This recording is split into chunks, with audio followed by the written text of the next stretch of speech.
The struts creaked loudly as my Ford Explorer jolted over yet another rut, snapping us all against our restraints. I clenched the wheel harder and let up on the gas pedal. This gravel track had gone downhill since our last visit in springtime. Torrential downpours had gouged even fiercer grooves into the hard ground, with toppled limbs strewn along the way like bony claws reaching out. "Damn, Christopher," Jasper grumbled from up front, steadying himself on the dash. "This path just keeps getting rougher annually." I dropped into second as we neared a sharp rise where the soil had worn away to reveal gnarled roots. The government's stopped upkeep on it, funding shortages.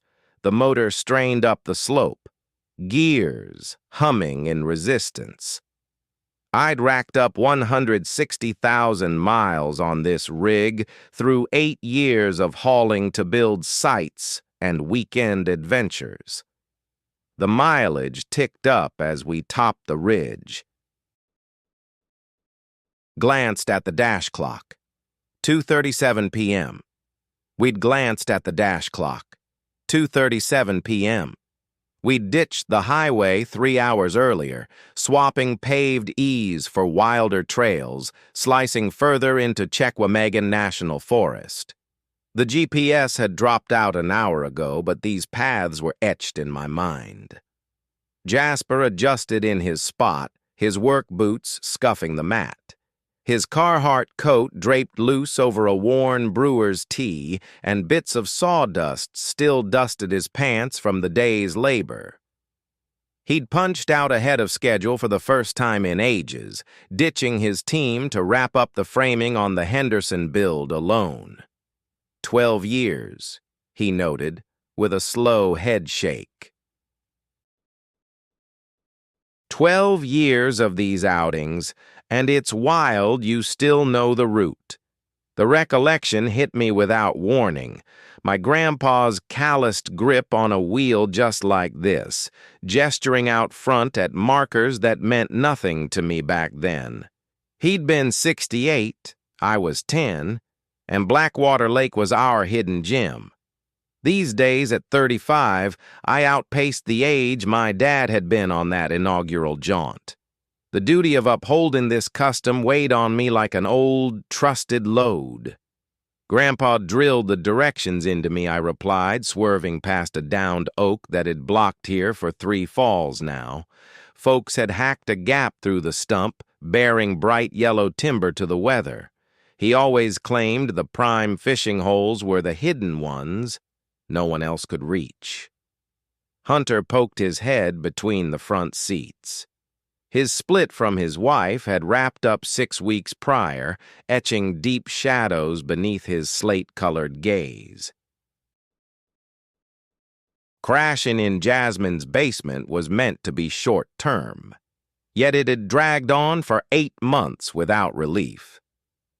Does anybody else know Blackwater exists?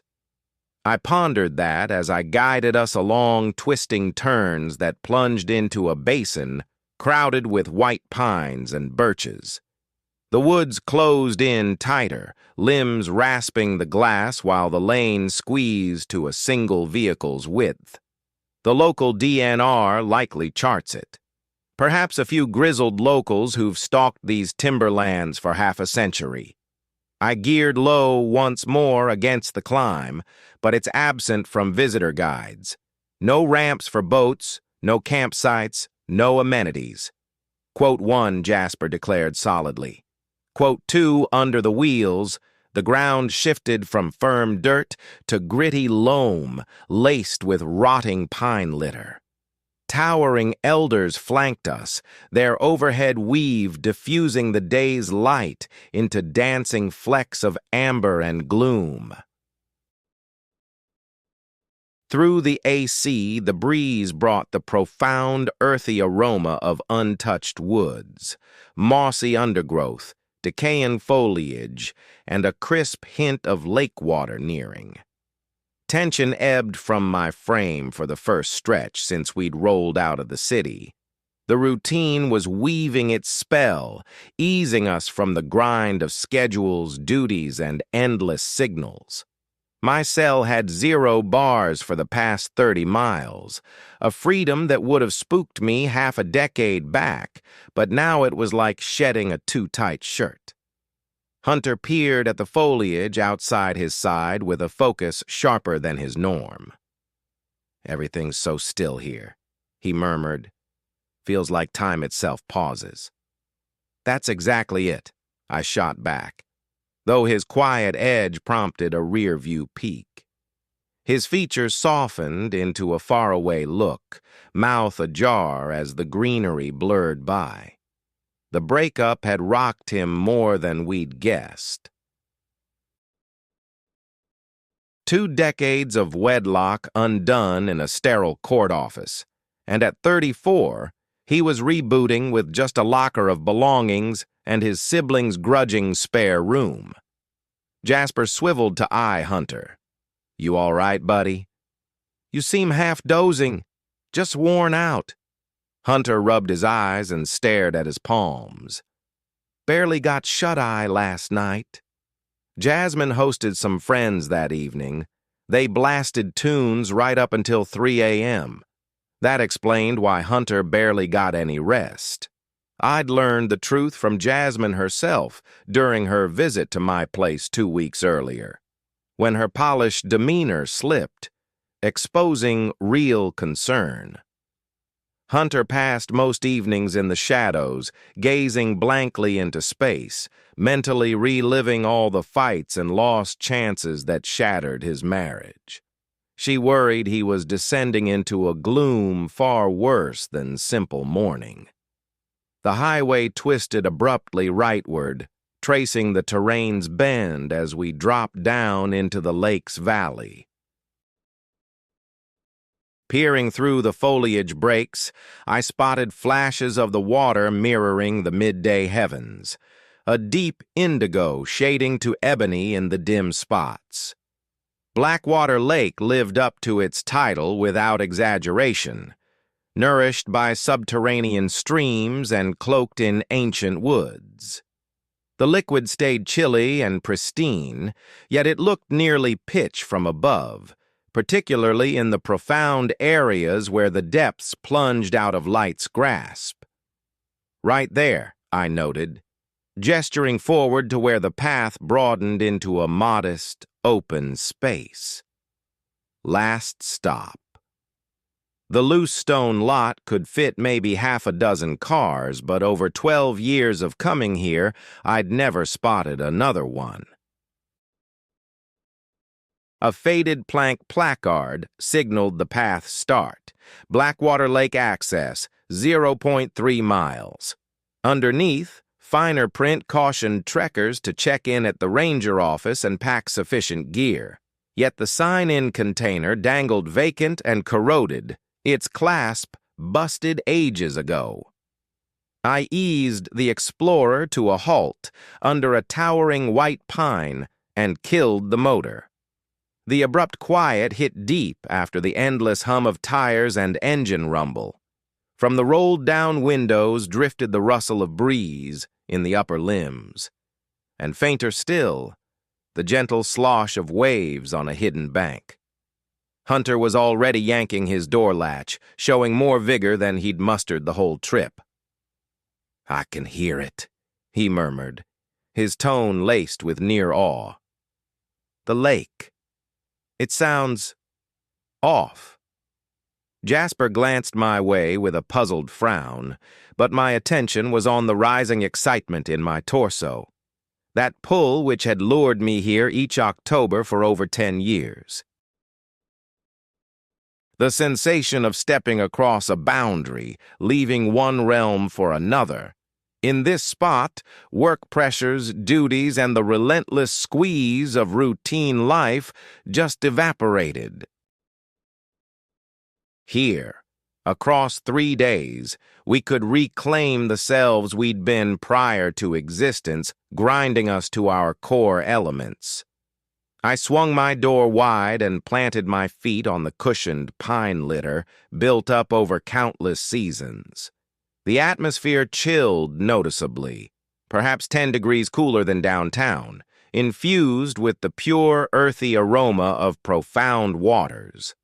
From behind, Jasper and Hunter rummaged for their stuff, but I lingered a beat, allowing the woods to envelop me like an old garment. This was the real draw for my returns. Beyond the angling shore, the northern pike and blackwater trout bulked up fierce in the frigid spring-sourced pools. Even past the companionship, as these yearly outings anchored our long-standing bond through time. I returned for that shift when the clamor and haste of contemporary existence dimmed sufficiently to catch the ancient, profound pulses lingering under all things. This year, the vibe felt more potent than in memory, more absolute, like the lake was summoning us back. I maneuvered the Explorer into the well-known lot just as the initial growl of far-off thunder echoed over the treetops. The spot matched my recollections perfectly. Identical aged timber marker, identical corroded sign-in slot gaping like a slack jaw. Yet the atmosphere carried a shift, denser somehow. The typical pine-laced hush that welcomed us annually now held a trace I couldn't place. An edge that raised the fine hairs on my arms, even amid the muggy heat. "Storms advancing quicker than the weather report said," Jasper remarked, hopping out and arching his spine after the extended haul. He peered upward past the pine boughs, where slate skies gathered with odd haste, their borders more somber than any I'd witnessed above Blackwater Lake. Hunter climbed from the rear with that persistent, sharp gaze he'd held through the final stretch of the journey, his slate eyes locked on whatever lay past the trunks. "I can still hear it," he whispered. "The lake? It sounds altered." I snatched my equipment from the cargo area, slung my backpack, and trailed the slim route we'd hiked 12 times running. Boots ground against pine debris as we sloped downward via the known cluster of white pines and paper birches. But every stride nearer the shore amplified that unease I'd picked up at the lot. The trail struck me as more pitched than before, and the standard landmarks, the storm-cleft oak, the granite rock resembling a dozing bear, seemed oddly shrunken. As I caught sight of the lake, my breath hitched sharply. Blackwater Lake lay extended before us beneath the massing storm clouds, its waters dull and still, resembling burnished slate. Yet the level had dropped by at least 3 feet compared to anything I'd seen in my dozen years of coming here. The shoreline I could navigate with my eyes closed. Every toppled trunk, every bunch of reeds, every stone ledge where we'd dropped hooks and swapped tails, had disappeared entirely. Instead, a broad stretch of shadowy bare earth gleamed like damp hide in the fading daylight. Ancient stumps poked up from former depths, their gnarled crowns surfacing like the humps of dozing beasts. A few rows 4 feet high, branches splayed and contorted, festooned with limp seaweed that dangled like mourning veils. Others just skimmed the edge, forming unexpected obstacles in spots that had once been clear. The whole body of water had morphed into an unfamiliar entity, uncovering mysteries buried under its waves for generations. "Well, I'll be damned," Jasper muttered, letting his duffel thud to the ground and letting out a soft whistle. He approached the fringe of the revealed silt, his sturdy boots making faint squishing sounds in the yielding soil. "Check out all that cover. Those stumps have probably been submerged since way before our time." I remained rooted in place, gazing at the altered terrain. Our haven, the escape from life's tangles, now resembled the bare frame of a once vital creature. The coves where we'd moored and angled turned into mere shallow pools divided by silt expanses. The main trough we'd always cruised for northern pike had narrowed to a thin stream snaking amid revealed roots and half-buried stones. Jasper went on, injecting cheer into his tone. He snatched a chunk of flotsam and flung it toward the lake, observing its gentle plop into what had previously been 30 feet of depth. I couldn't muster his positive outlook, though. Over 12 years at Blackwater Lake, I'd observed it in spring swells with swollen, turbid flows, in summer dry spells when it receded a foot or so, in fall when foliage blanketed it, and in those short freezes when rims of ice built up. Nothing like this extreme shift had ever crossed my path. The uncovered sludge reached out 50 yards beyond the usual boundary, exposing years of buildup, corroded lures, scattered junk, and the skeletons of ancient timber. Hunter had drifted off to the side, tracing the reshaped edge with that faraway look he'd had since we plunged into the thicker woods. He advanced like something tugged him onward, eyes locked on the inky depths, with a focus that set my nerves on edge. "It's calling in a new way," he murmured, his words faint against the rising breeze. The tones shifted. "Hunter, lend a hand with the tents," I shouted, but he kept strolling the sludge bank, as if deaf to me. Heavy rain spots started pattering down while I unpacked our stuff. The 14-foot aluminum skiff I'd hauled along, reliable for more than 10 years, would prove tricky to get afloat from this altered bank, where we'd normally ease it from the gravel straight into waist-deep water. Now, I'd have to haul it over 50 yards of clinging mire to hit sufficient depth. Jasper was already pitching his shelter on the customary slope beyond the old high water line, even if the bared flats made our spot seem strangely removed from the lake. "Quote 17, he yelled, clicking poles into place with easy routine. Quote 18. Thunder rumbled nearer as I maneuvered the boat down the incline and into the ooze. The metal bottom grated over concealed stones and litter, sending harsh clangs rebounding over the changed waters. Each stride into the sludge pulled my boots down further, the grip turning every move into a laborious slog.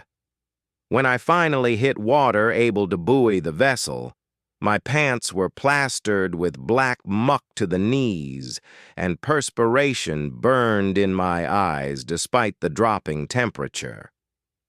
Hunter had halted roughly 100 yards along the bank, stock still at the margin of the bared area. From afar,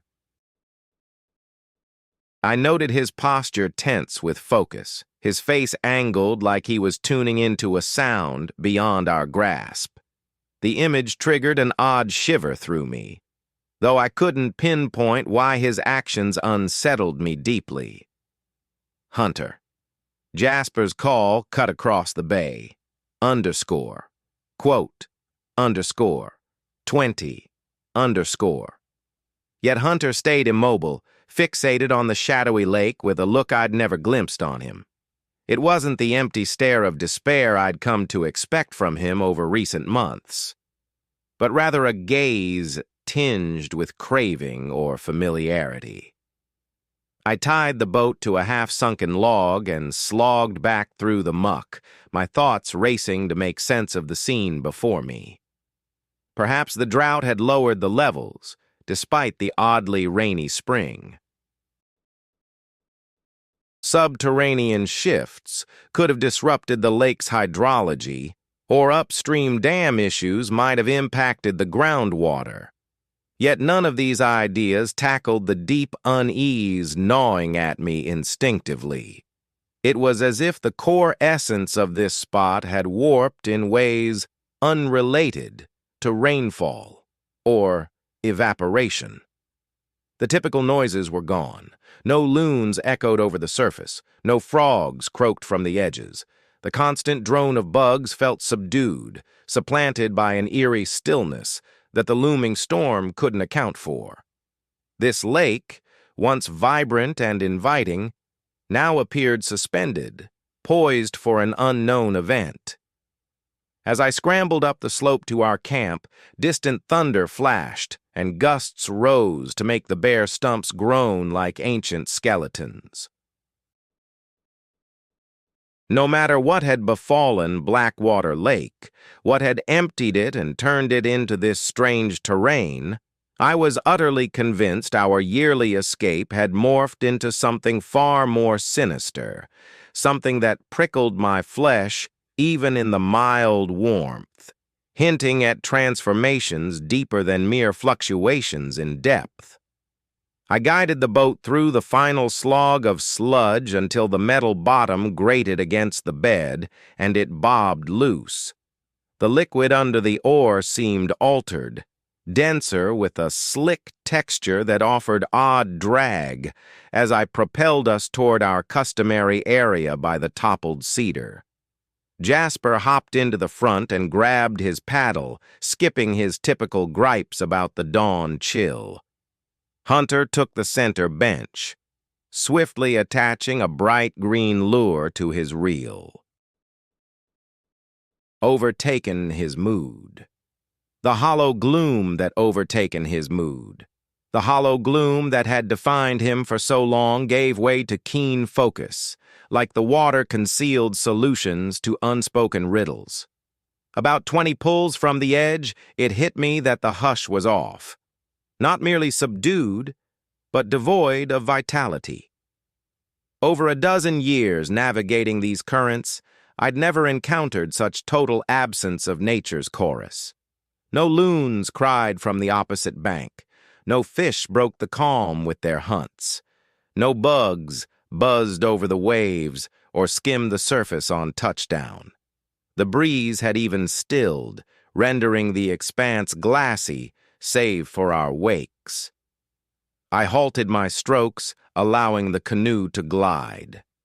Jasper caught my paws and twisted around, his dark eyes sweeping the usual wildlife haunts along the shore. "Quote 21, he said. "Quote 22. He cocked his head, straining to listen. His rough hands drummed the paddle handle while he absorbed the unnatural hush. No critters, no fowl. He trailed his blade in the liquid and raised it, observing the beads plop back without their typical spreading rings. Quote _23, quote. That phrase triggered a cold shiver in my core, unrelated to the mild air. Lifeless liquid suggested low oxygen, pollutants, or systemic failure. But Blackwater Lake drew from pure aquifers amid untouched woods. Its clarity had always been top-notch, nurturing robust stocks of pike, bass, and perch. I'd sampled it personally back in my college ecology classes. Maybe the weather's doing it, I suggested. Even though I realized storms don't wipe out whole habitats in a night. Hunter glanced up from his gear. He flung his line at a revealed snag from the receding tide, adding, _, quote _27 Jasper shot me a puzzled glance. Hunter's remarks had turned odder post-split, but this one rang with a conviction that unsettled me. I started stroking again toward our go-to fishing ledge by the downed cedar, where the floor plunged from 8 feet to beyond 30. The tree rested right where a gale had toppled it 7 years back, But today, its huge length jutted 4 feet into the air, no longer just peeking from below. Bare limbs clawed upward like bony digits, cloaked in parched weeds and sediment that formed a bizarre, fantastical form. I guided the boat over to the upstream edge of the cedars and let the mushroom anchor down into the spot that used to hold 15 feet of water. "This ought to work fine," Jasper remarked, flipping open his tackle box. He picked out a dark purple rubber worm and slid it onto a weighted hook, his hands moving with the smooth efficiency of 2 decades on the water. The fish have to be bunched up in whatever depth is left. I set up my own rod with a diving crankbait meant to dive to 12 feet, even though I wasn't convinced anything was still swimming in these still depths. Hunter was ahead of us, his first cast already out, reeling in his spinnerbait along the sunken trunk with unerring accuracy. His form was spot on as always, yet his mind appeared elsewhere, not fully on the angling. Just 3 minutes in, Hunter's rod arched almost in half. The drag shrieked as line flew off his reel quicker than I'd ever seen around here. He planted his feet against the boat floor and leaned into it, battling to rein in the creature that had grabbed his lure. Jasper muttered, letting his rod clatter down to stare. Hunter's features twisted with effort as he wrestled the catch. The rod's tip plunged straight toward the depths, signaling the thing had burrowed down rather than darting sideways like a typical bass or pike. Despite his attempts to crank down the drag, more line kept unraveling from the spool. His reel was loaded with 200 yards of 12-pound test, and I figured he'd already burned through at least half. "Doesn't feel like a fish at all," Hunter grunted through clenched jaws. "It's dragging constant, like it has a clear destination in mind." Then the boat lurched forward. The hooked beast was hauling us toward the deeper sections with unmistakable intent. Jasper lunged for the anchor line and yanked hard, but the mushroom anchor was lodged tight in the sediment. The aluminum hull groaned under the strain, caught between the pull from Hunter's line and our fixed point. Hunter's rod bowed even more severely, with visible cracks forming in the graphite near the reel seat, stresses that pushed way past the gear's breaking point. "Quote 34, he warned. Yet he refused to ease off the pressure. The line gave way with a crisp pop that rang out over the quiet lake. Hunter toppled back into the boat, almost tumbling over the side until Jasper grabbed his arms. The abrupt slack threw us into a wild sway, the rod springing straight while the cut end floated idly on top. Jasper breathed, buzzing with thrill more than frustration. He snatched up his rod again, fired up. A growing chill settled over me as I eyed the frayed line vanishing under the waves. In 2 decades of fishing, nothing had ever stripped line with that kind of relentless, calculated pull. Fish explode in short dashes, then tire and circle. They don't drag boats along with the steady rhythm of some submerged engine. I turned to the fish finder fixed on the transom and powered up the sonar. The display hummed on, revealing us hovering in 18 feet over the ledge. Under ordinary conditions, it would trace the lake bed's features, lone fish signatures, and clusters of forage drifting at different levels. Instead, it revealed the unbelievable. Scores of enormous shapes gliding along the bottom in tight formation. The sonar pegged each one at 15 to 20 feet long, sizes no fish could match. They advanced in lockstep harmony, holding precise intervals while weaving through structured paths over the underwater terrain. I stared at the screen for a full 30 seconds, searching for some logical explanation. The forms orbited our location in layered loops, their motions far too coordinated and intentional for any familiar lake dweller. The echoes rendered them as dense, solid bodies, with readings suggesting far greater mass than any school of fish. He shifted to the back and leaned in at the fish finder. His face went from eager to puzzled as he scanned the readout. I tweaked the gain and flipped to a sharper frequency for better detail. The shape stayed sharp and persistent, looping around us once more.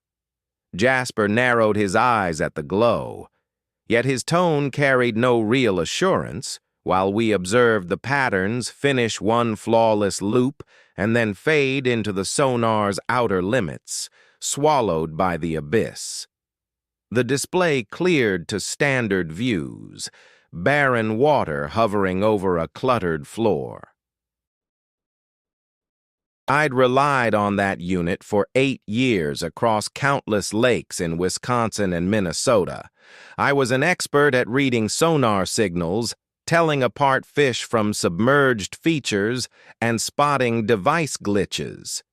Yet what we'd seen made no logical sense, even as the data stayed sharp and steady. Hunter grabbed his backup rod and started setting up a fresh lure, his actions swift and full of anticipation. "They're hanging out below," he declared with total conviction. "I sense their eyes on us." I hauled out some kindling from under the overhang of fallen pine branches, where we'd stashed it on earlier trips. The wood stayed dry even with the storm closing in, although the air felt heavy with dampness and that sharp metallic hint signaling big rain ahead. Jasper swung the camp hatchet to break down bigger logs, each chop resounding over the eerily still lake. Hunter perched on our usual log bench, gazing out at the water with the same fierce concentration he'd held since wrapping up our fishing session 3 hours back. The flames took hold fast after I piled the kindling and lit a match. They licked up through the birch bark and dry pine needles, snapping with the comforting crackles that marked our first ordinary sounds of the day. Jasper brushed sweat off his brow, even as the chill set in, and dropped down on his side of the log. I fetched 3 bottles of Liney's from the cooler and handed them out. The chilled glass felt firm and grounding in my grip. Quote, "45, Jasper remarked, popping his cap off with a familiar twist. He threw his head back for a deep swig, then waved the bottle toward the lake. I gave a nod and sipped my beer, but I realized no drought could cover for what we'd encountered. Lake levels fall bit by bit over time, not in a single day. The bare mud flats bore no signs of slow retreat, no layered beach lines from steady decline. The water had just plunged 3 feet since our September outing, and now I observed the fire's glow shimmering on the shadowy lake past the flats, casting typical orange and yellow ripples that obeyed real-world rules, unlike the rest of this odd spot. Without shifting his stare from the water, Hunter chimed in. Jasper froze, bottle midway to his lips. Hunter's tone held that faraway lilt it had had since we got here, but his statements rang out crisp and exact, without any underwater bounce. A chill unrelated to the beer knotted in my gut. That afternoon afloat, amid Hunter's snapped line and the bizarre sonar blips, I'd noticed faint glows under the waves. Quick flashes at the corner of my eye that I'd chalked up to sunlight piercing the overhead trees. Hunter's account now sharpened those flashes in my mind.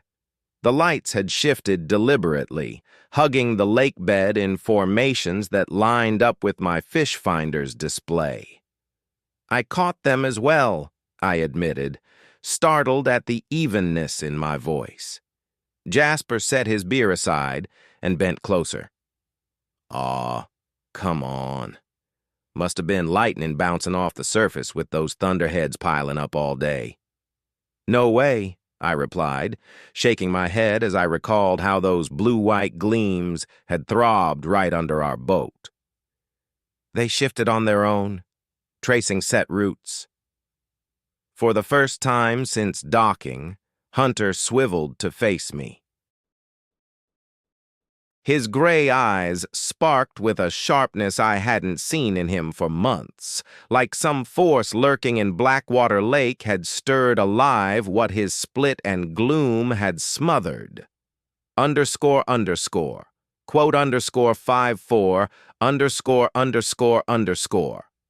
Jasper jumped to his feet, strode to the fire, and tossed in a chunk of split pine. Embers shot into the twilight as he prodded the blaze with a fresh twig. Part of me yearned to buy into Jasper's level-headed take, yearned to pin the weirdness on faulty gear and freaky weather. But after 8 years running fish finders over countless lakes, I could read sonar like a book. Those shapes I'd followed moved with geometric accuracy no flow or breeze could fake. They'd orbited us at even intervals before vanishing into ranges my unit couldn't reach. As we drained our beers, rain started to fall. Single drops hit the fire with sizzling pops, building to a rhythmic drum on the leaves above. I smothered the embers under ash and dirt, while Jasper collected the empties and tied down stray items. Hunter stayed perched on the log, lifting his head to the sky to welcome the raindrops, his face carrying a serenity I hadn't seen in him since his marriage fell apart. The shower picked up speed in moments, evolving from soft sprinkles into heavy curtains that drenched our coats almost instantly. We snatched up our belongings and hurried back to the tents, shouting our good nights amid the relentless pounding on the canvas. I crawled into my sleeping bag, zipping it shut, and tuned into the steady beat of water on the tent roof.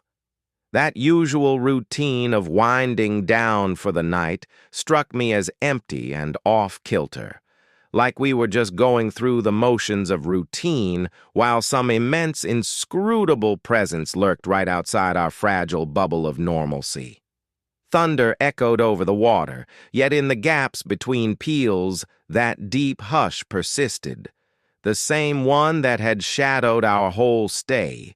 No chirping crickets, no loon cries, no splashes from fish, only the downpour, the gusts, and the groans of those unearthed tree trunks that belonged under the waves. I shut my eyes and sifted through the day's odd happenings. The sharp drop in water levels, the coordinated shapes gliding over my sonar display, Hunter's unbelievable haul that dragged our boat along with deliberate strength, the azure glows flickering below the surface, glowing on their own. Taken alone, anyone could pass for coincidence or error, but pieced together, they sketched a design that upended all my understanding of this spot. Over 12 years, Blackwater Lake had been my anchor of constancy, an yearly ritual tying me to my grandfather's lessons and keeping ties strong with Jasper and Hunter, no matter how our grown-up paths diverged. The place had always radiated calm and invitation, an escape from the tangle of everyday life, letting us savor the basics of angling and camaraderie. But now, that haven had flipped entirely. The quiet came across as vigilant instead of soothing. The known features of the shore had morphed in manners hinting at unnatural influences. Worst of all, Hunter's shift from withdrawn and numb to sharp and intrigued pointed to whatever dwelled in the depths, finding a spark in him that answered its call. The rain kept falling till dawn, and I stayed up pondering those shape clusters and their clever, directed paths. Deep under the tempest and shadows, in depths meant to shelter nothing fiercer than pike or bass, an entity had clocked our coming and sized us up with otherworldly intent. I stirred awake to a stillness so total it pressed on my ears like a weight. The precipitation had ended, though that wasn't the jolt that roused me. Overnight, some core element had realigned. The nature of the hush had morphed from everyday woodland calm into one that seemed deliberately enforced. Glancing at my watch by hitting the light, it read 12:17 a.m. I'd managed 3 hours of shut-eye, yet my senses buzzed with an unnatural sharpness, as if stirred by outside pull rather than body clock. The gale had cleared out, with no leftover patter on the tent or breeze rustling the nearby evergreens. Even those bared stumps no longer sighed in the wind. I held motionless for a few minutes, straining to pinpoint the unease. The tent's interior air hung thick and heavy, like the barometer had plunged hard while I dozed. Each breath came harder, even with the vents wide open.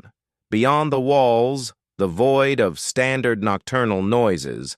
No hoots from owls, no rustles of critters in the brush, no waves kissing the reshaped bank, formed a void that swallowed echoes instead of just being empty. The faint swish of my bag against the nylon blared when I moved. In the stifling quiet, tiny motions boomed. I groped for the zipper and eased it open, the clicks of each link ringing sharp and far over the lake. A chill blast swept inside, laced with earthy minerals and an odd tang I couldn't place. Alive, yet strange, reminiscent of long-submerged plants. The chill had plunged at least 20 degrees since we'd hunkered down. My exhales puffed out in foggy wisps against the black. I shoved out through the flap and planted my feet on the sodden pine needles. The moon pierced the thinning clouds, spilling silvery beams over the radically changed terrain. In that ghostly glow, our sight seemed unfamiliar. Shades stretched in unnatural directions. Everyday reference points looked displaced or shrunken. Then I spotted Hunter poised at the muddy fringe. Clad just in his boxers and a flimsy tee, his exposed shins gleamed ghostly against the murky bank. His posture locked in stiff strain, chin dipped low in utter concentration. The chilly evening breeze ought to have sent him hurrying back to camp in no time, yet he stayed rooted in place, as though the chill couldn't touch him anymore. "Hunter," I said aloud at a regular volume, aware that my words would travel sharply through the eerie quiet. No reaction from him. His body stayed rigid, limbs limp by his sides in a kind of immobility that echoed how animals go still when danger lurks nearby. Yet there was no panic in Hunter. His bearing hinted at intrigue, not dread. I started toward him, my steps softened by layers of fallen pine needles until I hit the muddy edge. Before us lay the bare stretch of shore, shadowy and gleaming in the moon's glow. My boots sank with a squish into the yielding ground as I drew nearer to where he stood.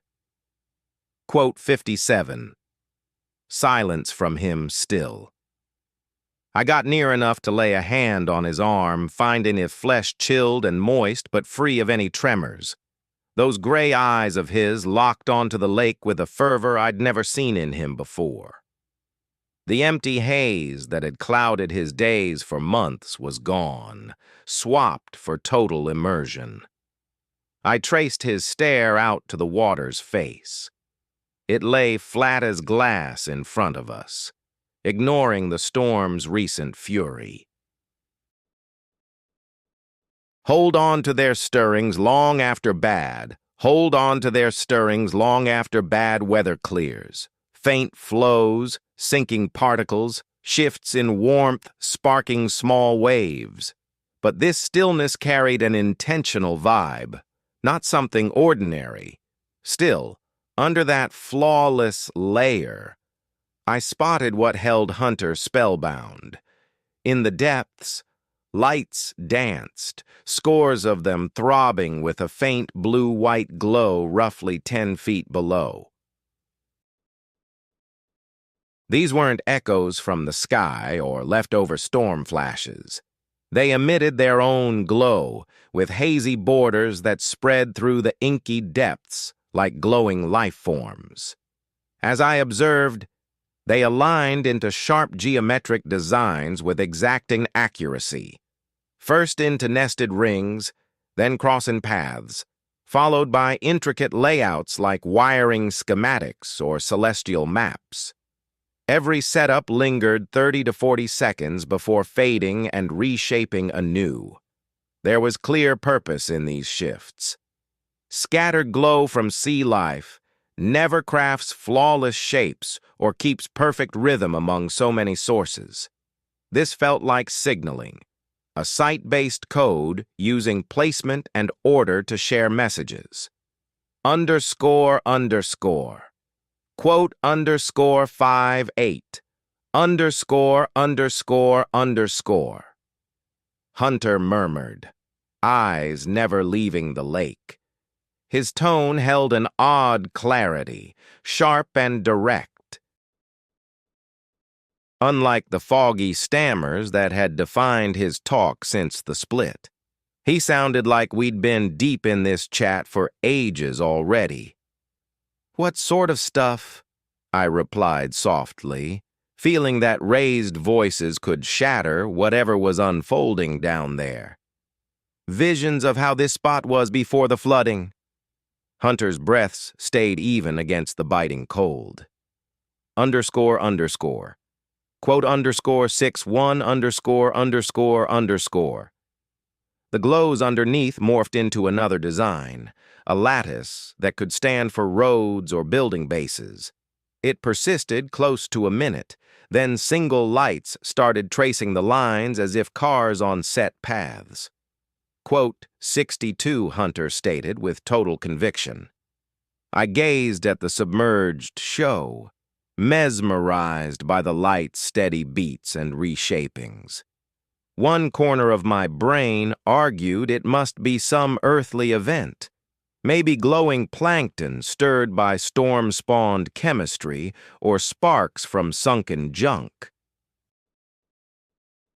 For structures, linked by crisp lines for structures, linked by crisp lines for avenues.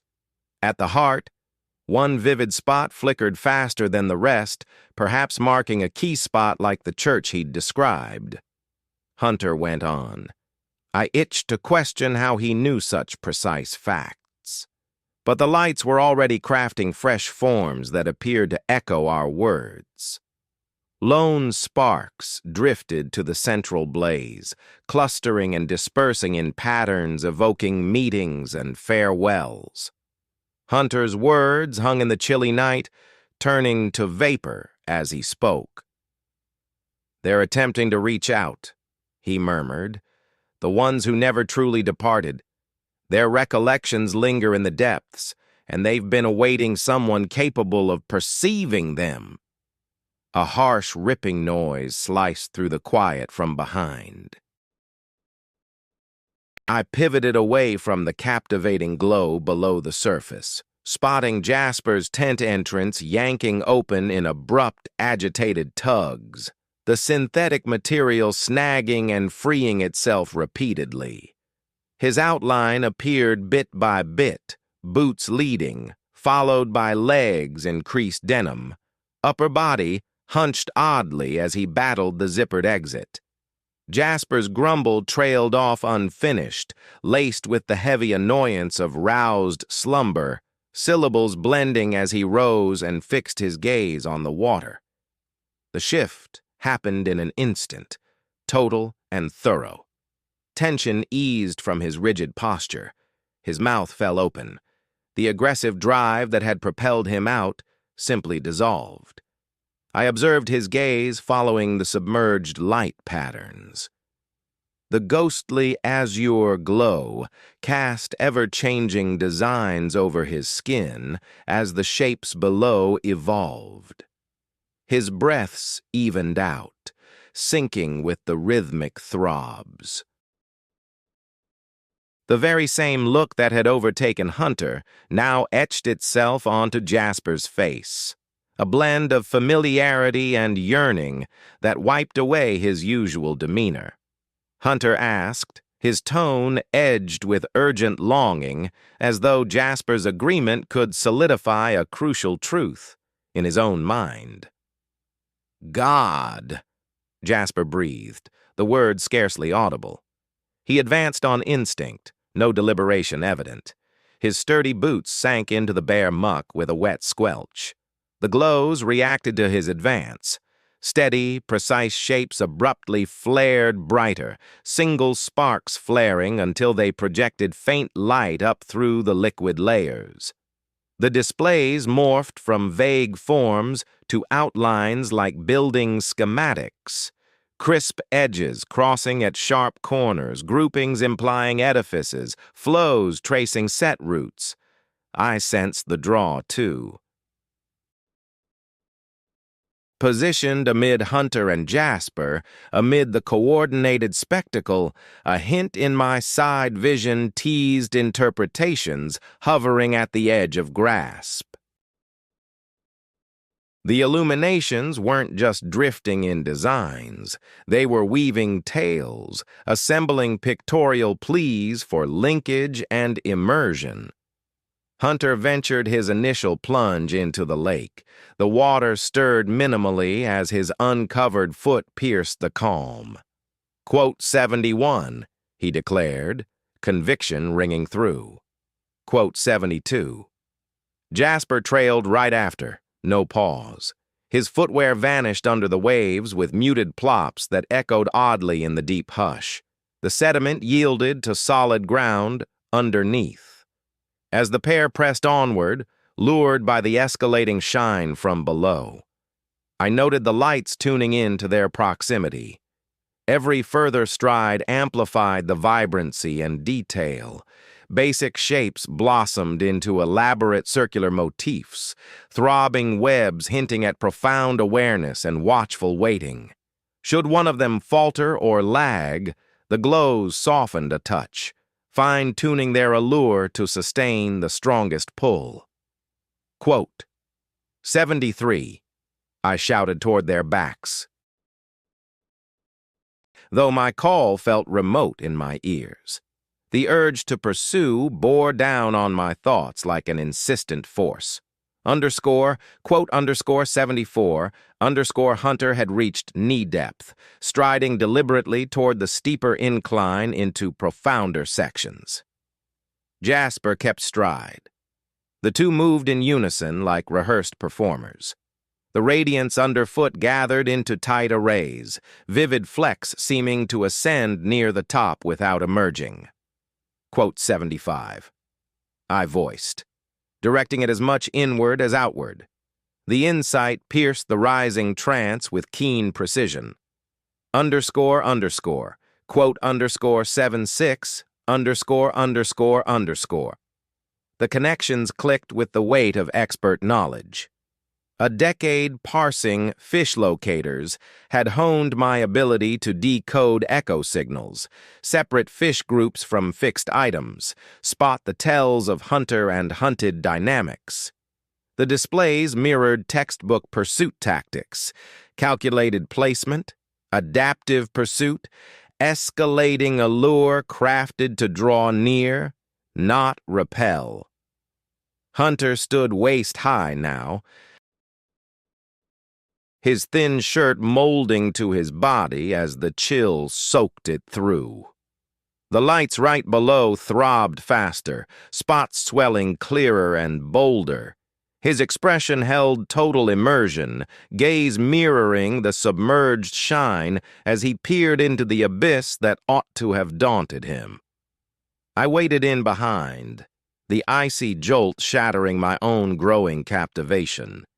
Yet Hunter lingered even further down in the depths.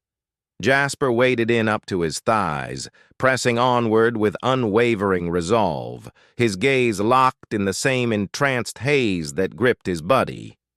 The two of them advanced like they were trailing unseen escorts, their progress measured and synchronized over the irregular bed of the lake.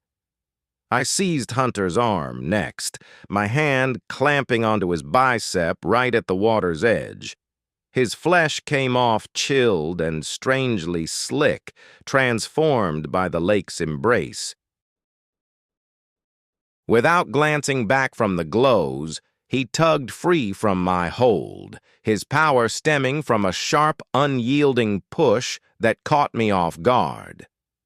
"You have no idea," Hunter murmured, his tone laced with eerie resonances that reverberated as if from the depths themselves. "They're inviting us to witness it all. The forgotten recollections, the untold tales." When I stretched toward Jasper, he wheeled around to face me, his features twisted in a fury I'd never seen across our dozen years together.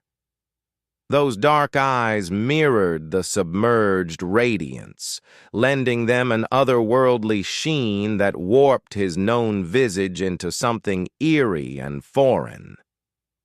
"Back off," he snarled, batting my hand from his shoulder. The shove stirred waves over the glassy calm, warping the luminous designs underneath. "You can't grasp what we've found. You're ignoring it." Despite their pushback, I held firm to them both, my boots gripping the stony floor of the lake as I worked to halt their advance. The beams under the surface reacted to our tussle by flaring brighter, single spots swelling until they threw shadows upward through the liquid layers. "This isn't some exchange," I insisted, hauling them toward the bank with force fueled by raw terror. "It's a trap. They're luring you in with visions, but my plea fell on deaf ears."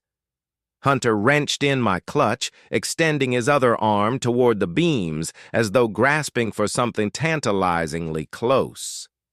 Jasper dug in his heels and pushed ahead, drawing on his laborer's brawn to counter my efforts to reel him back.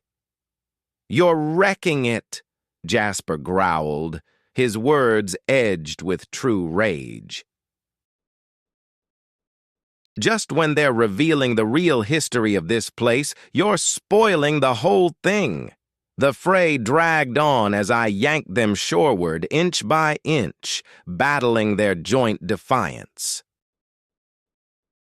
Meanwhile, the glows trailed us with a hunter's calm persistence, even as my logical thoughts tallied the sheer absurdity of it all, overridden by the primal urge to save them.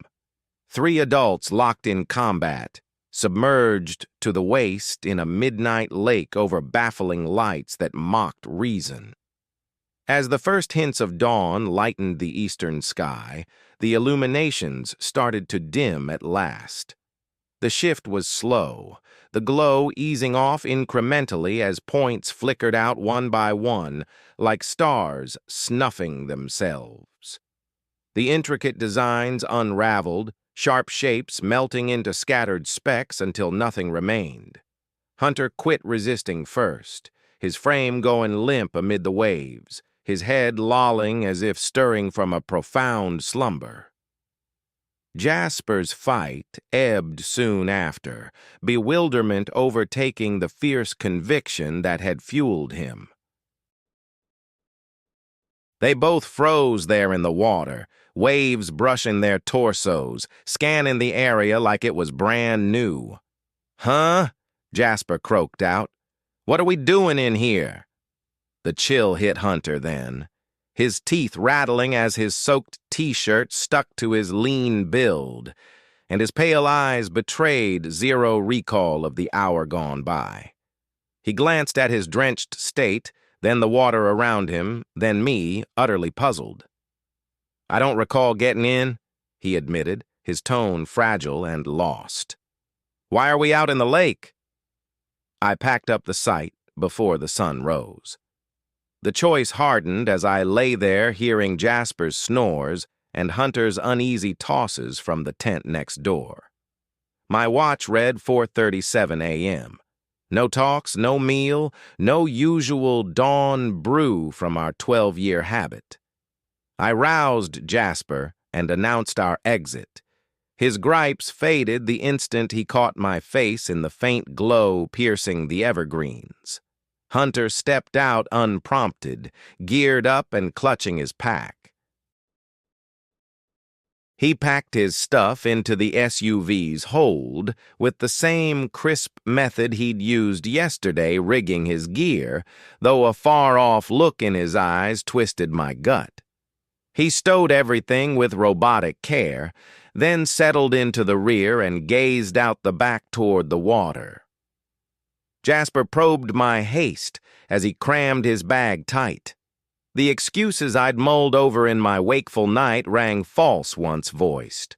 Road washouts from storms, risk of sudden floods, alerts from the weather folks I'd invented. My siblings' pragmatic mindset insisted on sensible justifications, yet I couldn't voice the true motive without coming across as unhinged. We loaded up in just 20 minutes and hiked the trail amid the pitch-black pre-dawn gloom, our headlamps casting slim beams of light that turned the well-known route into something strange and ominous.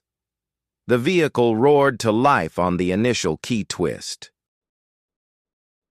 I backed out of the lot without glancing toward the lake trail entrance, even as Hunter's image in the rear view showed him craning around in his seat, peering out the back until the trees obscured everything. Darkness transformed the gravel path, amplifying the inclines, tightening the curves, and conjuring barriers that hadn't been there on our Friday arrival. Jasper gripped the dash for support while we swerved past toppled limbs I didn't recall from the inbound trip. Hunter stayed quiet throughout the entire 3-hour journey to the highway, offering no gripes about my rough handling of the woodland routes, no pleas for breaks, no remarks on the dawn's soft orange hues streaking the sky in our wake. He remained still in the rear, now and then shifting to the side panes, yet invariably snapping his eyes back to the rear glass, as though tracking some pursuer trailing us. I noticed it all in the mirror. The blank absorption overtaking his earlier sharp focus, his fingertips sketching faint shapes on the window, the faint sway implying a private cadence only he sensed. This shift unsettled me far beyond his lakeside watch at midnight. The keen outdoorsman, who'd battled that unnatural fish and eyed the submerged glows with eager insight, had regressed into something graver than his old melancholy. This altered state bore echoes of the force that had invaded his thoughts during our time at Blackwater Lake. Jasper nodded off uneasily up front, his skull bumping the glass with every rut. He'd bought into my talk of storm risks and path hazards, but his sidelong looks hinted at unspoken doubts brewing beneath. His grounded outlook shielded him from notions of the otherworldly, though I pondered how durable that barrier would prove against recollections that mocked logic. We hit the interstate by 8:15 a.m. Hunter broke his silence since departure, inquiring if we'd head back the following weekend. His tone echoed the ethereal lilt from his nocturnal bond with the lights, yet a pressing edge beneath it caused my knuckles to whiten on the wheel. I brushed it off, saying we'd talk later, fully resolved against ever setting foot near Blackwater Lake again. 6 months on, Hunter disappeared. Jasmine rang me on a March Tuesday night, her words laced with restrained alarm. He'd departed his place that morning armed with rods and his tackle box, promising to be home by dusk. She discovered his message on the counter upon returning from her shift, 3 lines in his meticulous script, speaking of tying up a vital matter at the lake and not to fret if he camped out. I instantly knew his destination. The realization struck like a blow, expelling my breath as she detailed the absent truck and his bare room, save for the gear he'd grabbed. She described his odd shifts lately: nocturnal strolls, endless gawking at vistas, murmurs of liquid echoes in the dry basement, frenzied doodles of angular motifs blanketing his cramped space. Jasmine had alerted the authorities, but at 34, with his past of low moods and 0 signs of harm, grown folks could vanish at will. The officers would log the report, scout the usual spots, but Blackwater Lake wouldn't register on their radar. No guidebooks charted the entry route. The Forestry Service tracked no amenities or guests there. I headed to her place that night and lingered in Hunter's lower-level quarters, scrutinizing the ink-scrawled designs spanning the walls, overlapping rings fused with exact angles, intricate shapes that strained the eyes to trace, numerical progressions that appeared to throb and warp in sidelong glances. Each motif was familiar from our last evening by the water, the submerged illuminations faithfully replicated on scraps of paper, scraps of cloth, and straight onto the surfaces. Jasmine pressed if I had clues to his whereabouts. Staring at the mural of those unfathomable forms, I met her eyes and deceived her outright, feigning cluelessness while certain Hunter had gone back to heed the summons that had haunted his slumbers and splintered visions for half a year. The hunt for him dragged on for a full 2 weeks. Local volunteers scoured nearby state parks and well-known angling sites across a 100-mile circle. Scuba teams probed quarries and the deeper stretches of the Wisconsin River. Images of Hunter showed up in print media and online networks, sparking countless bogus reports that fizzled out fast. In the end, authorities wrapped up by ruling it a deliberate vanishing, likely fueled by money woes and the emotional fallout from his split with his wife. I kept quiet about Blackwater Lake entirely. How could I steer anyone toward a place that made no logical sense? What signs was I supposed to point them to? Strange geometric glows and shapes gliding in perfect sync under waters that had sunk 3 feet in a single night. Admitting any of it would come off as the ravings of a guy unraveling just like Hunter had seemed to be. Instead, I turned my attention to Jasper. The shifts in him were faint at first, kicking off toward the end of spring. My brother started bringing up the lake in offhand chats, musing about the fishing prospects, and if the levels had climbed back up. He inquired whether I'd gotten any word from Hunter, even after Jasmine had filled us in on the fruitless manhunt. Jasper floated the idea of swinging by our former haunt, perhaps drop a marker to show we'd passed through, just in case Hunter circled back. That fixated edge started seeping into his tone bit by bit, echoing the far-off haze I'd caught in Hunter's words during his last stretch. Jasper dove into the region's past, heading to the library to pore over vintage land charts and clippings on the 1963 flood that birthed the lake. He unearthed details on the displaced households, the precise moment the dam sealed shut, and the early depth logs from when it first filled. Facts that might bore a hobbyist but loomed huge for anyone scarred by brushing against whatever lurked down there. Come July, I ditched my angling gear. Poles, spools, lure kits, and all the outdoor stuff got hauled to the trash bin out back of my place in a flash of resolve that hit like shaking off a delirium. I didn't dare keep the stuff that could lure me back out there. The ingrained habits of setting up gear and scanning currents tempted me too fiercely back to the root of those haunting recollections, crowding my sleep more often. Tossing it bought me just a brief reprieve. Even so, I'd jolt awake some evenings gripped by this compulsion to head northward, tracing the paths my granddad once showed me to that beckoning flow. The nightmares rolled in waves, stretches of steady rest broken by flashes of azure white beams throbbing in calculated rhythms below glassy surfaces. I never breathed a word of that outing to a soul. Jasmine pressed me straight up about Hunter's last outing to cast lines, aware we'd tagged along with him the most.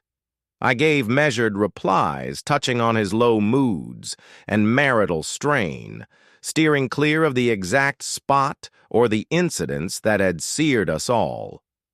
Voicing it out loud would sharpen those echoes, drag them closer, risk toppling the mental walls I'd built to fend off the reality of our brush with the unknown. Yet holding back did zilch, to shield me from the mounting conviction that the entity in those depths had endless forbearance and resolve. Hunter's vanishing wasn't closure. It was the opening move in a broader scheme ignited on our closing jaunt. I grasped that those days had etched us three in indelible ways. The real puzzle wasn't if the summons would hit, but how long I'd keep evading the pull of waters, cradling a submerged village, and the unhurried awareness that had seized its legacy. How much longer could I hold out against Blackwater Lake's draw? That shifted with every start from visions of those structured illuminations. My fingers instinctively groping for the ignition that'd carry me up toward depths as inexorable as the pull of the earth.